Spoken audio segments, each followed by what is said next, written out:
Hong Kong میں منگل کو سپر ٹائفون راگاسا کے باعث ہائی الرٹ جاری کر دیا گیا۔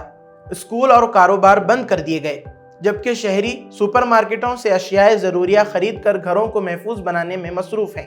گھروں اور دکانوں کی کھڑکیاں ٹیپ سے سیل کر دی گئی اور نشیبی علاقوں میں ریت کے تھیلے تقسیم کیے گئے۔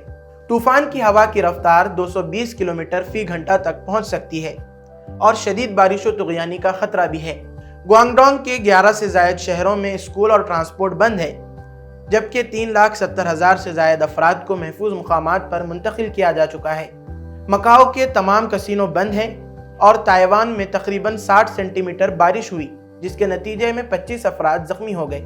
راگاسا 2025 کا سب سے طاقتور کیٹیگری 5 طوفان تھا اور اب کیٹیگری 4 کی شدت کے ساتھ چین کے ساحلی علاقوں، ہانگ کانگ اور تائیوان پر اثر ڈال رہا ہے۔ شہریوں کو احتیاط برتنے اور غیر ضروری سفر سے گریز کی ہدایت دی گئی ہے۔